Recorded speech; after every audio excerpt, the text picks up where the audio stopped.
मंडल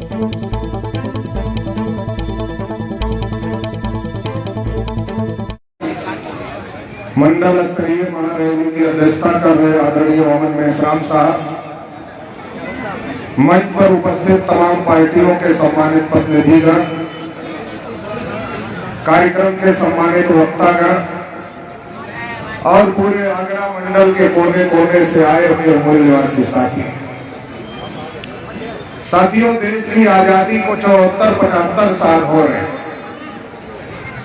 लेकिन 74-75 साल की आजादी में जो मुल्क के हालात बहुत ज्यादा खराब हो गए। अगर मुल्क के हालात के बारे में हम लोग बात करें तो चाहे शेड्यूल कास्ट के लोग हो, चाहे शेड्यूल ट्राइब के लोग हो, चाहे ओबीसी के लोग हो, या फिर अलग अलग प्रकार की माइनॉरिटीज के लोग हो, सभी के ऊपर बड़े पैमाने पर अन्याय और अत्याचार हो रहा है।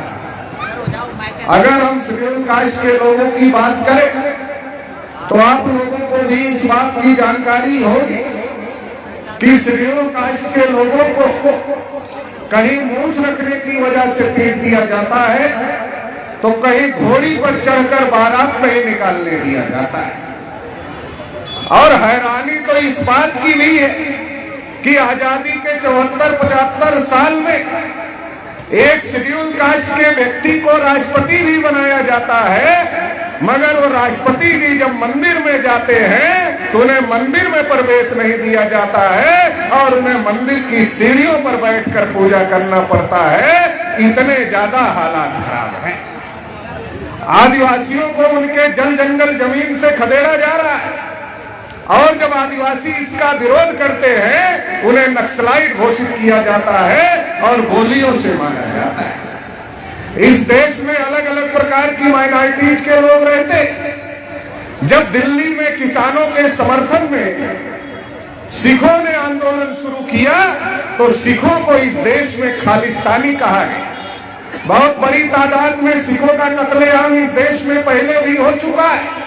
क्रिश्चियनों की संस्थाओं पर हमले हो रहे हैं, उनके चर्च पर हमले हो रहे हैं।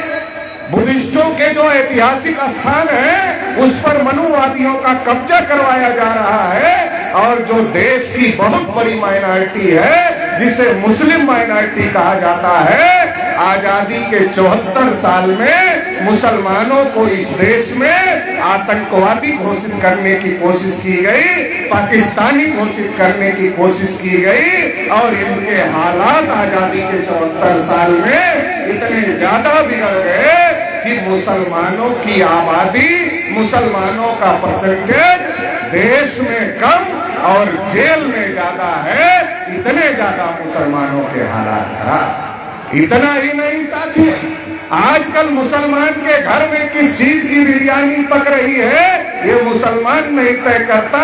मुसलमान के घर में किस चीज की बिरयानी पक रही है ये तय करने का काम आरएसएस, बजरंग दल, विश्व हिंदू परिषद के गुंडे करते हैं। कभी भी किसी मुसलमान को पीट लिया जाता है, मॉब लिंचिंग का शिकार बनाया जाता है। जैसे शेड्यूल कास्ट के हालात खराब हैं, शेड्यूल ट्राइब के हालात खराब हैं, माइनॉरिटीज के हालात खराब हैं, वैसे ही देश में जो एक बहुत बड़ी आबादी है जिसे पिछड़ा वर्ग कहा जाता है, ओबीसी समाज कहा जाता है, जिसकी आबादी आधे से अधिक है, इनके भी हालात कोई अच्छे नहीं।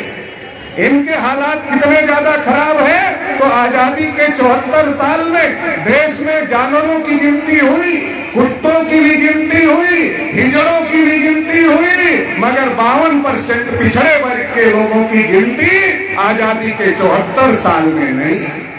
2014 में मोदी जी आए थे और जब मोदी जी आए तो मोदी जी ने कहा हम तो पिछड़ी जाति के हैं, हम तो चाय बेचने वाले हैं, हम तो नीच जाति के हैं। हमारे लोगों ने सोचा अरे यार मोदी जी पिछड़ी जाति का है, अपना आदमी है, चाय बेचने वाला है, गरीब आदमी है, मोदी भी गरीब है, हम लोग भी गरीब हैं, अगर मोदी को देश का प्रधानमंत्री बनाएंगे तो हमारा कल्याण हो जाएगा। फिर मोदी जी ने कहा काला धन वापस लाएंगे, 15-15 लाख सबके खाते में डालेंगे। तो हमारे लोगों ने सोचा अरे यार मोदी जी तो कोई नेता आदमी नहीं लग रहा है, मोदी जी तो कोई संत महात्मा आदमी लग रहा है जो काला धन लाना चाहता है और गरीबों को 15-15 लाख बांटना चाहता है। तो हमारे लोगों ने मोदी जी को समर्थन किया, हमारे लोगों ने मोदी जी को वोट दिया। मोदी जी देश के प्रधानमंत्री बन गए और एक दिन रात को 8 बजे टीवी पर आ गए और कहा भाइयों बहनों, हमारे लोग बहुत खुश हो गए। सोचा मोदी जी टीवी पर आ गए तो 15-15 लाख खाते में डालने की बात करने वाले हैं। हमारे लोग टीवी के पास में जाकर बैठ गए, लेकिन मोदी जी ने कहा भाइयों बहनों आज से 500 और 1000 के नोट बंद किए। हमारे लोग समझ नहीं पाए कि अरे मोदी तो 15-15 लाख खाते में डालने वाले थे, ये 500-1000 के नोट बंद करने की बात कहां से आ गई। तो आरएसएस बीजेपी बजरंग दल वालों ने समझाया अरे चिंता मत करो, पहले 500-1000 के नोट बंद होंगे। जो काला धन भ्रष्ट अधिकारियों के पास में है, जो काला धन भ्रष्ट नेताओं के पास में है, जो काला धन भ्रष्ट उद्योगपतियों के पास में है, वो सारा काला धन निकल कर बाहर आएगा। और जब काला धन निकल कर बाहर आएगा तो भ्रष्ट अधिकारी, भ्रष्ट पूंजीपति, भ्रष्ट नेता, जैसे आप ठेला चलाते हो भ्रष्ट अधिकारी भी ठेला चलाने का काम करेगा, जैसे आप रिक्शा चलाते हो भ्रष्ट अधिकारी भी रिक्शा चलाने का काम करेगा, जैसे आप खेती किसानी करते हो भ्रष्ट अधिकारी भी करने का काम करेगा। भ्रष्ट अधिकारी आपकी लाइन में खड़ा हो जाएगा और आपके खाते में 15-15 लाख आ जाएंगे तो आप तो आगे चले जाओगे और भ्रष्टाचारी पीछे चले जाएंगे। तो हमारे लोग बहुत खुश हो गए, लेकिन जब नोट बदलने की लाइनें लगी तो एक भी भ्रष्ट अधिकारी, पूंजीपति, एक भी नेता उन लाइनों में लगा नहीं। अगर लाइनों में लगा कोई तो गरीब मजदूर किसान लगा, और लाइनों में लगकर जिसने अपनी जान गंवाई उसमें एक भी भ्रष्ट अधिकारी, भ्रष्ट नेता, भ्रष्ट पूंजीपति नहीं था। सारे के सारे गरीब किसान मजदूर लोग थे। तो साथियों हम लोगों को समझने की जरूरत है। इतना ही नहीं, एक बार फिर मोदी जी रात को 8 बजे टीवी पर आ गए और कहा, टीवी पर आकर के क्या कहा, भाइयों बहनों, हमारे लोग फिर खुश हो गए, लग रहा 15-15 लाख आने वाला है। कहा भाइयों बहनों आज से जनता कर्फ्यू शुरू किया जाए, आज से जनता कर्फ्यू शुरू किया जाए। अब हमारे लोग, कोई दिल्ली में फंसा हुआ है नौकरी के चक्कर में, कोई बॉम्बे में फंसा हुआ नौकरी के चक्कर में, कोई लुधियाना में फंसा हुआ नौकरी के चक्कर में, कोई हैदराबाद, तेलंगाना, कर्नाटक में फंसा हुआ नौकरी के चक्कर में। हमारे लोग वहां फंसे और मोदी जी ने जनता कर्फ्यू घोषित कर दिया। हजारों किलोमीटर तक पैदल हमारे गरीब लोगों को चलना पड़ा, हजारों किलोमीटर तक पैदल चलना पड़ा। गर्भवती महिलाओं को पैदल चलना पड़ा, छोटे छोटे बच्चों को पैदल चलना पड़ा, और पानी तक नसीब नहीं हो रहा था। और हमारे आप जैसा कोई अच्छा आदमी अगर सोचता था कि उनको पानी पिला दिया जाए, बिस्किट की एक पैकेट दे दिया जाए, तो ये योगी की जो पुलिस है ये 4 डंडे उसको भी लगाती थी और 4 डंडे पानी पिलाने वालों को भी लगाती थी। तो देश को क्या बना दिया समझने की जरूरत है। और जिस ओबीसी के नाम पर मोदी जी रोना रो रहे थे, जब देश के प्रधानमंत्री मोदी जी गए तो 314 ओबीसी के बच्चे जो आईएएस की परीक्षा पास किए थे उनकी नियुक्ति को रोक दिया। पिछड़े वर्ग के बच्चों की स्कॉलरशिप बंद कर दिया। पिछड़े वर्ग के बच्चों को विकास के लिए बजट में कोई प्रावधान नहीं किया। और इससे भी बड़ी भयानक बात कि पिछड़े वर्ग की गिनती नहीं किया, जानवरों की गिनती किया, मगर पिछड़ों वर्ग की गिनती करने के लिए पिछड़े वर्ग की गिनती नहीं करेंगे। आरएसएस के कहने पर सुप्रीम कोर्ट में हलफनामा देने का काम कर दिया। तो एक बार तो पिछड़ा होने का डंका पीटते हो और सारा काम पिछड़ों के विरोध में करते हो, तो अभी ये बात पिछड़ों के समझ में आ गई है और 2022 के चुनाव में पिछड़े वर्ग के लोग योगी और मोदी को सबक सिखाने का काम करेंगे। इसलिए राष्ट्रीय पिछड़ा वर्ग मोर्चा राष्ट्रीय परिवर्तन मोर्चा के साथ में कंधे से कंधा मिलाकर खड़ा हुआ। 14 में भी धोखा हुआ साथियों, और 17 में यूपी का चुनाव था। केशव प्रसाद मौर्य का नाम उछाला गया, कहा गया बीजेपी को बहुमत मिलेगा तो केशव प्रसाद मौर्य को उत्तर प्रदेश का मुख्यमंत्री बनाया जाएगा। बहुमत मिल गया, केशव को उप बनाकर चुप कर दिया और योगी आदित्यनाथ को उत्तर प्रदेश का मुख्यमंत्री बना। और जब उत्तर प्रदेश में योगी जी मुख्यमंत्री बन गए, सबसे ज्यादा फर्जी एनकाउंटर अगर किसी के हुए तो पिछड़े वर्ग के लोगों के हुए। सबसे ज्यादा हत्याएं किसी की हुई, पिछड़े वर्ग के लोगों की हुई। हमारे लोगों को बताया गया था कि बीजेपी की सरकार बनाओ, सब नौकरियां तुमको मिलेगी। अरे गोरखपुर यूनिवर्सिटी का मामला उठाकर देख लो, SC ST OBC को कितनी नौकरियां मिली। बांदा यूनिवर्सिटी का मामला उठाकर देख लो, SC ST OBC को कितनी नौकरियां मिली। API की भर्ती हुई, उठाकर देख लो। प्रिंसिपल का रिजल्ट निकला, उठाकर देख लो।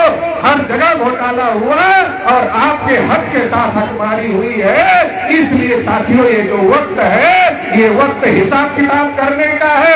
मैं पूरे उत्तर प्रदेश में राष्ट्रीय पिछड़ा वर्ग मोर्चा की परिवर्तन यात्रा पर था। मुझे बहुत सारे किसान मिले। हमने किसानों से पूछा क्या हालचाल है। किसानों ने कहा पटेल जी हालचाल कोई अच्छे नहीं है। हमने कहा अच्छे क्यों नहीं,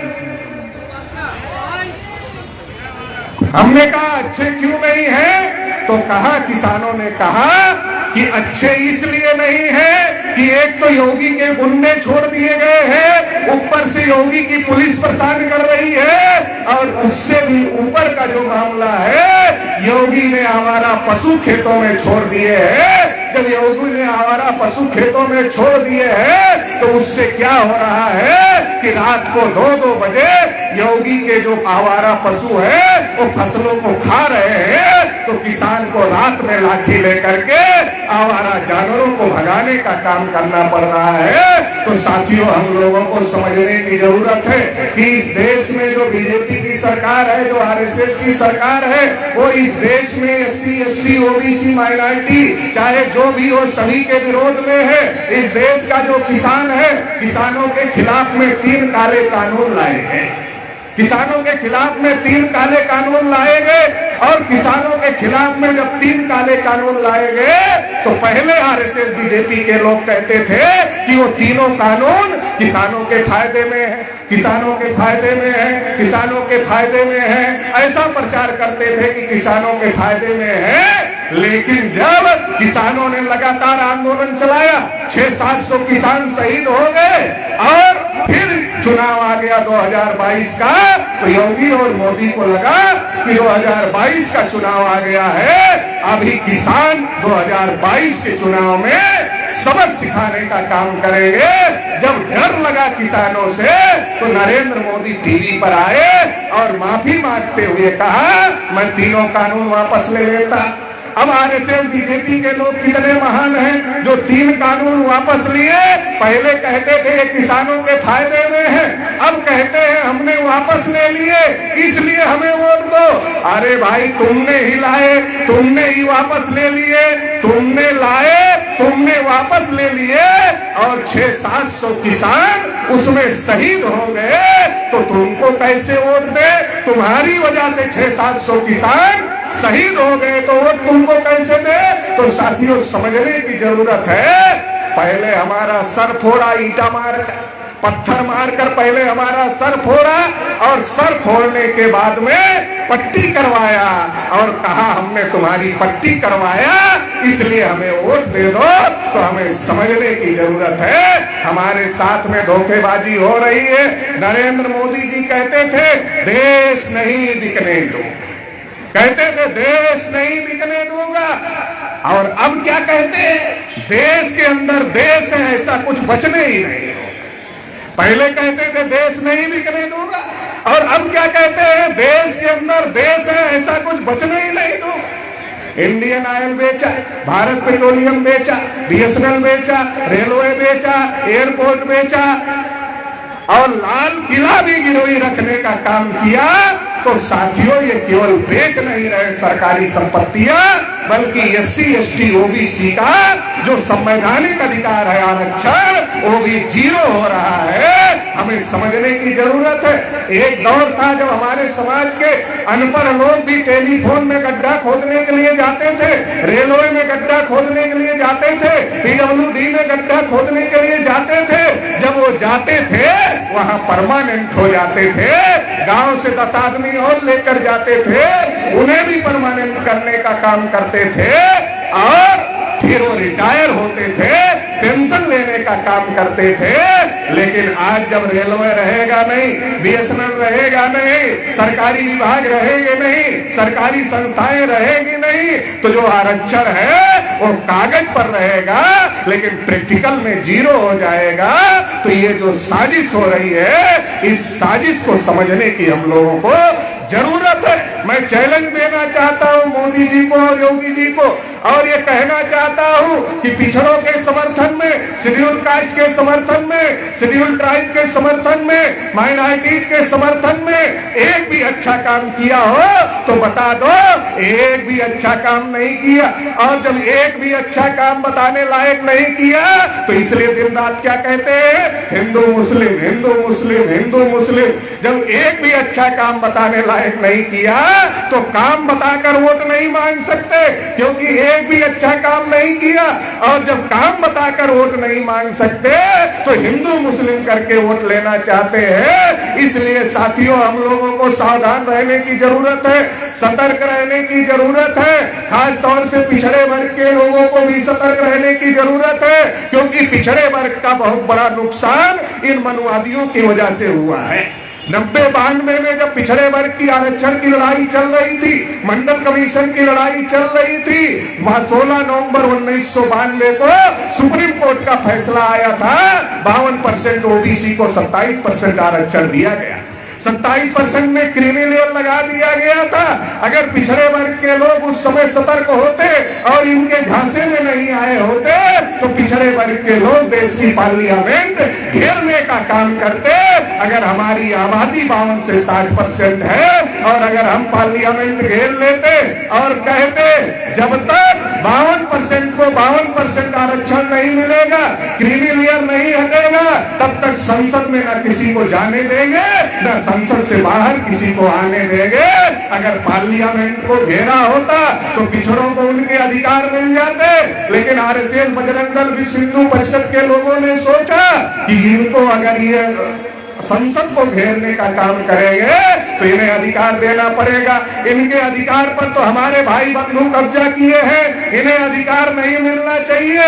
इसलिए हमारे पिछड़े वर्ग के लोगों के घरों में आरएसएस, बीजेपी, बजरंग दल के लोग आए और कहने लगे कि अयोध्या में राम जी पैदा हुए हैं, हम लोग वहां राम जी का मंदिर बनाना चाहते हैं, इसलिए चलो अयोध्या।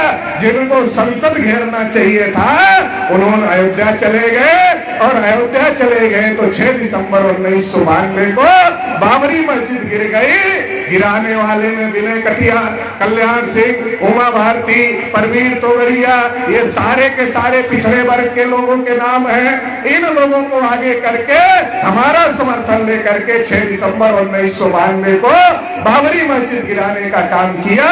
बाबरी मस्जिद गिर गई, पिछड़ों को क्या फायदा हुआ? पिछड़ों को फायदा नहीं हुआ, बल्कि सबसे ज्यादा नुकसान अगर किसी का हुआ तो पिछड़े वर्ग के लोगों का हुआ। जो 52% नौकरियां पिछड़े वर्ग के लोगों को मिलती, अगर वो मंडल की लड़ाई लड़ते तो 52% नौकरियां मिलती। उन्होंने कमंडल की लड़ाई लड़ी तो पिछड़े वर्ग की 52% नौकरियां भी चली गई। और अभी सुप्रीम कोर्ट से फैसला आ गया, वहां मंदिर बन रहा है। मंदिर का ट्रस्ट मोदी जी ने बनाया। जिन्होंने कहा था कि हम पिछड़े हैं, उन्होंने ट्रस्ट बनाया। ट्रस्ट में एक भी पिछड़े वर्ग के आदमी को रखने का काम नहीं किया। हमने कहा अरे भाई मोदी जी, आरएसएस, बीजेपी, बजरंग दल के लोगों, दूसरे पिछड़े वर्ग के लोग बढ़िया नहीं होंगे, लेकिन विनय कटियार तो बढ़िया है, कल्याण सिंह तो बढ़िया है, उमा भारती तो बढ़िया है, प्रवीण तोगड़िया तो बढ़िया है, ये तो तुम्हारे ही पार्टी में है, कम से कम इनको ट्रस्ट में रख लेते। लेकिन एक भी पिछड़े वर्ग के आदमी को ट्रस्ट में रखने का काम नहीं किया। सारे के सारे उन मनुवादियों को ट्रस्ट में रखने का काम किया। हमें समझने की जरूरत है कि वास्तव में हमारे साथ धोखा हो रहा है। हिंदू के नाम पर पिछड़े वर्ग को इस्तेमाल करो और फेंक दो, ये इनकी नीति है। 3 मुद्दों पर हम हिंदू रहते, जब वोट डालना हो तब बढ़िया वाले हिंदू, जब मुसलमान से लड़ना हो तब बढ़िया वाले हिंदू, और जब चंदा देना हो तब बढ़िया वाले हिंदू। लेकिन जब अपने हक अधिकार की बात करें तब हम हिंदू नहीं होते, तब तो SC ST OBC हो जाते हैं, इनके फायदे के लिए हिंदू। और जब अपने हक अधिकार की बात करें तो हिंदू नहीं होते। इसलिए तमाम पिछड़े वर्ग के लोगों को हम ये बताना चाहते हैं, हम ये कहना चाहते हैं, ये लोग लगातार हमारे बीच में आकर प्रचार करते हैं, कहते हैं देश पर मुसलमानों का कब्जा हो जाएगा, देश पर मुसलमानों का कब्जा हो जाएगा, इसलिए हमें वोट दे दो, ऐसा वो प्रचार करते हैं। इसलिए तमाम पिछड़े वर्ग के लोगों को मैं सतर्क करना चाहता हूँ राष्ट्रीय पिछड़ा वर्ग मोर्चा की तरफ से कि इनके कहने में मत आना, इनके बहकावे में मत आना। आजादी के 74 साल हो गए, 74 साल में एक भी मुसलमान देश का प्रधानमंत्री नहीं बना, मुसलमानों की एक भी राष्ट्रीय स्तर की पार्टी नहीं है, बल्कि सच्चर कमीशन ये कहता है कि मुसलमानों के हालत अनुसूचित जाति से भी ज्यादा खराब हो गए हैं। इसलिए ये मुसलमानों का डर दिखा करके, हमारा समर्थन लेकर के देश पर कब्जा करना चाहते हैं। और जो बाबा साहब डॉक्टर अम्बेडकर ने संविधान बनाया और जिस संविधान में हमें हक अधिकार दिया, वो संविधान खत्म करना चाहते हैं और हमारे लोगों को फिर से मनुस्मृति लागू करके गुलाम बनाना चाहते हैं। तो इसलिए हम लोगों को सतर्क होने की जरूरत है और इनको मुंह तोड़ जवाब देने की जरूरत है, क्योंकि भारत में जो मुसलमान है वो कोई अरब ईरान से आए हुए लोग नहीं है, वो यही के हैं, हमारे DNA के भाई हैं, हमारे खून के भाई हैं। इसलिए जब भाई भाई लड़ते हैं तो दुश्मन को फायदा होता है, अगर भाई भाई इकट्ठा हो जाए तो दुश्मन को मुंह तोड़ जवाब भी दिया जा सकता है। राष्ट्रीय परिवर्तन मोर्चा मेश्राम साहब के नेतृत्व में SC ST OBC माइनॉरिटी जो खून के भाई है, DNA के भाई है, उनको एक साथ लेकर के चल रहा है। और एक साथ अगर हम लेकर के चल रहे हैं तो दुश्मन को मुंह तोड़ जवाब देंगे। और 2022 में योगी को उत्तर प्रदेश से उत्तराखंड भेजने का काम करेंगे और 2024 में नरेंद्र मोदी को भी भगाने का काम करेंगे। और जो ये नाइंसाफी का निजाम कायम है इसको ध्वस्त करेंगे और इंसाफ कायम करने का काम करेंगे। इंसाफ की लड़ाई में आप लोग साथ सहयोग देंगे, इसी आशा उम्मीद के साथ आपने मुझे सुना, इसके लिए आभार, धन्यवाद।